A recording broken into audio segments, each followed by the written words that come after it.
दोस्तों बजट को लेके मैंने 4 वीडियो जो बनाई थी उसमें आज दूसरी वीडियो है। पहली वीडियो क्रिप्टो को लेके थी और दूसरी वीडियो प्रॉपर्टी के लेके जो बजट में चेंज आए वो आए हैं। दोस्तों इस वीडियो को देखने से पहले आप अपनी प्रॉपर्टी अगर बेचने की सोच रहे हैं तो रुक जाइएगा, हो सकता है आपके डिसीजन में फ़र्क आ जाए। आगे बढ़ो, बता दूँ मैंने बना रखी है सीरीज जो प्रॉपर्टी को लेकर है। 6 वीडियो इसके अंदर अपलोड हो चुकी हैं। मेरी वीडियो देखने के बाद उस सीरीज को जरूर देख लीजिएगा, आपको हज़ारों को नहीं दोस्तों लाखों का फ़ायदा हो जाएगा।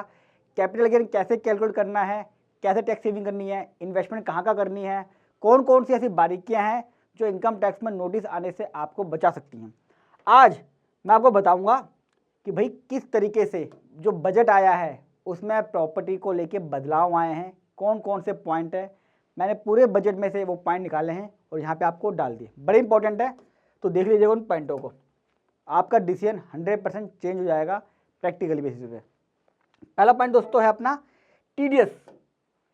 अगर आप मेरी सीरीज देखेंगे उसमें मैंने वीडियो बनाई हुई है कि पेमेंट जब हम करते हैं 50 लाख या 50 लाख से ऊपर एक फाइनेंशियल ईयर में, या एक प्रॉपर्टी की बात करता हूँ, तो 1% टीडीएस करना पड़ता है जब हम पेमेंट कर रहे हैं। तो जैसे सरकार को लगा कि यार 1 करोड़ की तो प्रॉपर्टी की वैल्यू थी, सर्कल रेट था उसका 1.5 करोड़, तो टैक्स कितना पे करा मैंने 1 करोड़ के ऊपर। सरकार ने इस बजट में इसको चेंज कर दिया है। सरकार ने कहा है कि टीडीएस कटेगा अब 1% किसके ऊपर, स्टैम्प ड्यूटी वैल्यू जो सेल होगी प्रॉपर्टी 1/4/2022 को, यानी कि 1/4/2022 की डेट या उसके बाद कोई व्यक्ति प्रॉपर्टी बेच रहा है या खरीद रहा है, दोनों के लिए है, जो ले रहा है दो भी रहा है, तो स्टैम्प ड्यूटी वैल्यू उसमें इंपॉर्टेंट प्ले रोल करेगी। कैसे? सरकार ने बोला भैया पहले तुम पेमेंट पे काटते थे, अब पेमेंट और स्टैम्प ड्यूटी वैल्यू जो दोनों में हायर होगी उसका 1% टीडीएस काटना पड़ेगा। एग्जाम्पल देता हूँ, 1 करोड़ की मैंने प्रॉपर्टी फाइनल करी कि मैं 1 करोड़ रुपया दूंगा, उसका सर्कल रेट है 1,20,00,000 या 2 करोड़ मान लेता हूँ, चलो डबल मान लेता हूँ कि सर्कल रेट डबल है। जो दिक्कत आएगी इनकम टैक्स में वो अलग चीज़ है, अभी बात करते हैं टीडीएस की। तो 1 करोड़ की मैंने पेमेंट करी, प्रॉपर्टी थी 2 करोड़ की, तो मैं टीडीएस काटूंगा 2 लाख रुपए और मैं एक्चुअल पेमेंट करूंगा 1 करोड़ में माइनस 2,98,00,000 की पेमेंट करूंगा, यानी कि मेरा टीडीएस जो कटेगा 1% स्टैम्प ड्यूटी वैल्यू पे कटेगा 2 करोड़ पे। अब कुछ एग्जाम्पल मैंने आपके लिए बनाए हैं, बड़ी मेहनत करी है मैंने इस एग्जाम्पल को बनाने में, काफ़ी स्टडी करनी पड़ती है मेरे को, इसी वजह से मैं वीडियो थोड़ा लेट अपलोड करता हूँ, काफ़ी स्टडी करके कि आपके पास इन्फॉर्मेशन गलत ना जाए। क्योंकि दोस्तों ऐसे चार्टर्ड अकाउंटेंट आप लोग मेरी वीडियो पे अपना ओपिनियन लेते हैं, उसको बेस बनाते हैं, तो मैं चाहता हूँ आपके पास हमेशा सही चीज़ जाए। बड़ी इंपॉर्टेंट चीज़ है ये, काफ़ी छोटे पॉइंट है वो भी बताऊँगा।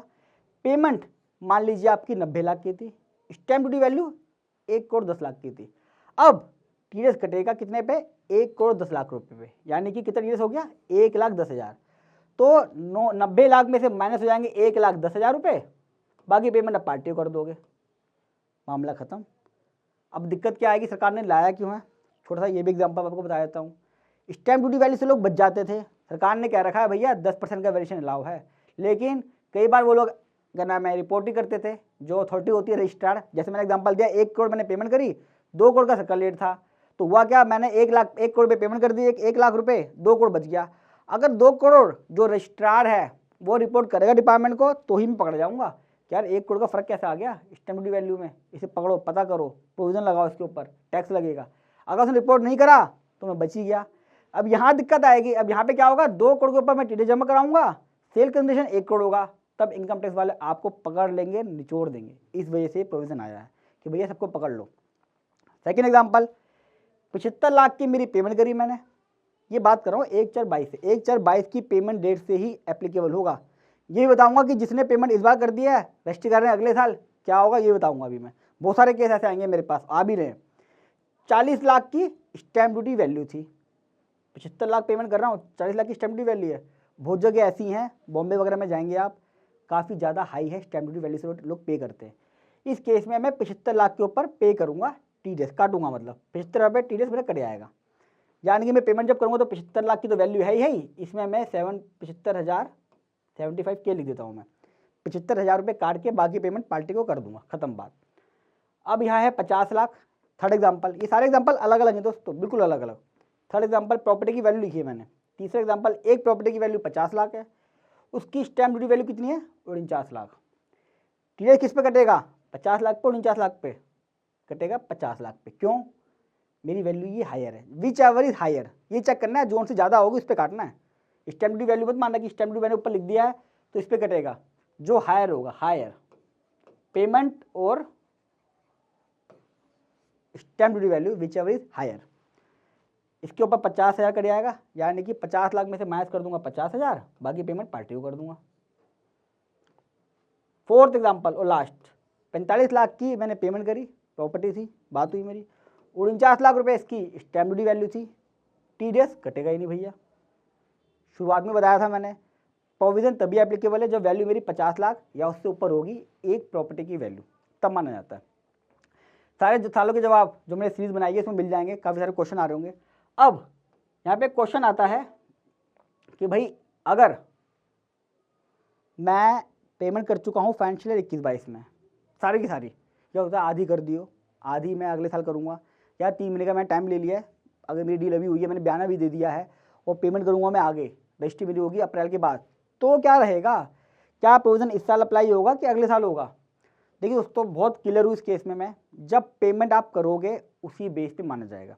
यानी कि अगर आपकी पेमेंट TDS कटना था और रजिस्ट्री बाद में होनी है तो आप ध्यान रखिएगा सर्कल रेट के हिसाब से ही ये स्टैम्प ड्यूटी वैल्यू है उसी के ऊपर TDS काटिएगा। अगर 31 मार्च से पहले रजिस्ट्री हो जाती है तो आप प्रोविज़न क्लियर है कि भैया आपको पेमेंट पे ही काटना है, स्टैम्प ड्यूटी वैल्यू भूल जाइए। लेकिन अगर 31 मार्च के बाद रजिस्ट्री हो रही है और स्टैम्प ड्यूटी वैल्यू ज़्यादा है आपकी जो आप पेमेंट कर रहे हो, तो आप फिर थोड़ा जो भी टैक्स बच रहा है वो अपना एडजस्टमेंट कर लीजिएगा आपस में। मान लीजिए पेमेंट पूरी हो गई है, अभी मेरे केस में 1 करोड़ बताया मैंने 1 करोड़ की पेमेंट पूरी इस बार कर दी है और मेरी रजिस्ट्री हो रही है 31 मार्च के बाद, वो नहीं 2 करोड़ की। अब 1 करोड़ का 1 लाख का टैक्स और जमा होगा एक्स्ट्रा, मैं तो पूरी पेमेंट कर चुका हूँ, तो क्या करूँगा मैं, आप 1 लाख का TDS और जमा कराइए, 1 लाख उससे रिम्बर्समेंट ले लीजिए। लेकिन ऐसी गलती मत कीजिए कि अगले साल रजिस्ट्री हो रही है आप उसको छोड़ दें, इम्प्लीकेशन आएगी, हो सकता है आप उसमें बच जाएँ। एज़ पर लॉ तो अगले साल ही प्रोविजन एप्लीकेबल होगा क्योंकि पेमेंट बेसिस पर है ये, लेकिन रजिस्ट्री बाद में हो रही है, कॉम्प्लिकेशन आएंगी। तो यही रहेगा कि आप उसके ऊपर 1 लाख का TDS और जमा करा दें, जो मैं एग्जांपल दे रहा हूँ 1 करोड़ का 2 करोड़ का। कोई एडवाइस चाहिए हो, फ़ोन नंबर है, आप मेरे से पूछ के इसके लिए एडवाइस भी ले सकते हैं। अगला चेंज और इंपॉर्टेंट, पहला प्रॉपर्टी में चेंज आया था 1% TDS को लेके स्टैम्प ड्यूटी वैल्यू और payment whichever is higher. अगला आया सरचार्ज को लेके, भाई था क्या, ये सरकार ने बहुत लेट करा लेकिन ठीक है, देर है दुरुस्त है, काफ़ी अच्छा कर दिया। हुआ क्या, जो मैं इक्विटी शेयर बेचता हूँ, कोई भी एसेट बेचता हूँ, मेरा कैपिटल गेन पे जो टैक्स लगता था सरचार्ज वो 15% था। टैक्स रेट तो अलग अलग है, किसी का 15% है, किसी का 20% है, किसी का 30% टैक्स रेट है, लेकिन सरचार्ज जो है उन सब पे 15% था। लेकिन प्रॉपर्टी के केस में मेरा सरचार्ज रेट 37% तक पहुँच जाता था। सरकार ने अब उसे 15% कर दिया है कि भैया कैपिटल गेन आपका जितना भी हो प्रॉपर्टी पे, आपको सिर्फ हमें 15% ही सरचार्ज देना है, यानी कि सबको बराबर ला दिया है। बिल्कुल सही करा, एक देश एक समान की तरह से अच्छा स्टेप है, मैं कहूँगा। एग्जाम्पल देता हूँ, बिना प्रैक्टिकल एग्जाम्पल के तो मज़ा आता ही नहीं है। अब प्रॉपर्टी बेची मैंने, मेरी इनकम हुई 50 लाख से 1 करोड़ के बीच में, फाइनेंशियल ईयर 21-22 में था 10% का, 1 करोड़ से 2 करोड़ के बीच में 15 था, फिर 25 था, फिर 37 था। यानी कि अगर किसी ने एसेट्स बेची है, 10 करोड़ का कैपिटल गेन हो गया है, तो उस कैपिटल गेन के ऊपर उसको 37% का सरचार्ज देना पड़ता था। 20% का टैक्स रेट तो लगेगा जो कैपिटल गेन का है, शॉर्ट टर्म लॉन्ग टर्म के हिसाब से मांगे चलता हूँ, लॉन्ग टर्म में 20% प्लस 37% सरचार्ज। सरकार ने बोला फाइनेंशियल ईयर 22-23 में, यानी कि 1 अप्रैल 22 के बाद जो भी प्रॉपर्टी बेचेगा तो 10% तो लगेगा, छोटा है ही। मैक्सिमम कैपिंग 15% कर दी गई है। बहुत ही अच्छा इनिशिएटिव। जो लोग प्रॉपर्टी बेचने की सोच रहे हैं इस समय और जिसको लगता है कैपिटल गेन मेरा ज़्यादा हो जाएगा और मैं आगे इन्वेस्टमेंट भी नहीं करूँगा, मुझे अपने पास रखना है पैसा, तो उसके लिए ऑप्शन यही है कि भैया अभी रुक जा, तो अपनी रजिस्ट्री जो है पेमेंट कर दी, कोई दिक्कत नहीं है, ये रजिस्ट्री पे माना जाएगा। लॉन्ग टर्म कैपिटल गेन होता तभी है जब आप रजिस्ट्री कराते हो, रजिस्ट्री अगले साल करा लीजिएगा, 1 अप्रैल को करा लीजिए, कोई दिक्कत नहीं है, आपका बहुत सारा टैक्स बच जाएगा। मेरे बहुत सारे क्लाइंट हैं, करोड़ की प्रॉपर्टी बेचने वाले थे, मैंने उनको होल्ड करा दिया, मैं रुक जाओ अभी 1 अप्रैल 22 को रजिस्ट्री कराएंगे, चिंता मत करो। तो ये सबसे बड़ा फ़ायदा है। कुछ मेरे पॉइंट हर वीडियो में कहता हूँ, भैया मेरी भी कुछ स्किल है, मैं एक्सपर्ट थी, सच्ची मुझे लोग कहते हैं, इसलिए कहते हैं कि कुछ बताऊँगा पॉइंट आपको। कोई भी चेंज नहीं हुआ है कैपिटल गेन के अंदर। बहुत सारे लोग मेरे से पूछ रहे हैं कि भाई साहब कैपिटल गेन रेट जो है ना 15% हो गया है, कैपिटल गेन रेट 15% हो गया है। कैपिटल गेन का रेट 15% नहीं हुआ है, वो अभी भी लॉन्ग टर्म में 20% है, शॉर्ट टर्म में 30% है, और जो इक्विटी वगैरह है उनका तो अलग रेट है, 15% भी है कई केस में, क्योंकि अगर STT पेड है तो। मैं यहाँ बात कर रहा हूँ प्रॉपर्टी की, जो इमूवेबल प्रॉपर्टी है, प्लॉट, लैंड, बिल्डिंग, ये सब कमर्शियल। रेट 20% है। सिर्फ सरचार्ज जो लगता है टैक्स और सेस के ऊपर सरचार्ज, वो कम हुआ है, वो 15% आ गया है, बाकी के बराबर ला दिया 15%। ये रेट सेम है, इसके ऊपर लगेगा, यानी कि 20% हाई था, प्लस में 4% हाई था, अब 15% और आ गया, बस ये चेंज हुआ है। क्लियर है? बिल्कुल बता चुका हूँ। प्लानिंग कर रहे हो तो भैया देख लो, अगर फ़ायदा हो रहा है इस बार कहानी करा लो, वरना 1/4/22 को करा लेना, कोई दिक्कत नहीं है। 1% चीज़ें बता चुका हूँ मैं आपको, 22-23 से एप्लीकेबल होगा, ये एग्जाम्पल दे चुका हूँ आपको मैं। लिटिगेशन से बचना है, अगर रजिस्ट्री बाद में हो रही है और फ़र्क है तो बचा हुआ भी काट लीजिएगा, पेमेंट का आपस में एडजस्टमेंट कर लीजिएगा, लेकिन लिटिगेशन से बच जाइएगा। ये बता चुका हूँ आपको मैं दोस्तों में, ये पॉइंट भी आपको कि अगर आपका पैसा बच रहा है तो आप आपस में एडजस्टमेंट कर सकते हो। आपने पेमेंट पूरी कर दी थी और आपको लग रहा है स्टैम्प ड्यूटी वैल्यू ज़्यादा है, अप्रैल में बढ़ गया है, जैसे दिल्ली का केस है, दिल्ली में मार्च तक 20% रेट कम है, हो सकता है वो दिल्ली में 20% रेट बढ़ जाए अगर अप्रैल में आप जाओगे तो फ़र्क आ जाएगा इस चीज़ का, तो उस चीज़ का भी आपको ध्यान रखना है। तो ये चेंजेस थे जो बजट में प्रॉपर्टी को लेकर आए हैं, सारे पॉइंट मैंने कवर कर लिए हैं। अगर वीडियो अच्छी लगी हो दोस्तों और मज़ा आया हो तो चैनल को सब्सक्राइब करने के साथ साथ वीडियो को लाइक कर दीजिएगा, और जितना ज़्यादा हो सके इस वीडियो को शेयर कीजिएगा, ताकि लोगों को बजट के बारे में पता चल सके। और जो लोग प्रॉपर्टी खरीद रहे बेच रहे हैं बहुत गलती करते हैं, इतने इनकम टैक्स के नोटिस आते हैं मेरे पास, प्रॉपर्टी को लेके सबसे ज़्यादा केस आते हैं, भैया पता नहीं स्टैम्प ड्यूटी वैल्यू क्या है, सर्कुलेट क्या है। लाइफ में 1-2 बार तो बेचते हैं और सरकार चाहती है कि हर आदमी एक्सपर्ट बन जाए टैक्सेशन को लेके, कैसे पॉसिबल है ये? तो मैं चाहूँगा अपने फ्रेंड सर्कल में सब जगह इसको शेयर कीजिएगा। और एक इम्पॉर्टेंट पॉइंट और, हर महीने के पहले संडे को 12 बजे मैं लाइव आया करूँगा 1 घंटे के लिए। सारी क्वेरी दिल खोल के पूछिएगा, डिटेल में पूछिएगा, बार बार पूछिएगा। तो रहिएगा मेरे साथ, मिलूंगा अगली वीडियो के साथ जल्द ही, तब तक के लिए नमस्कार।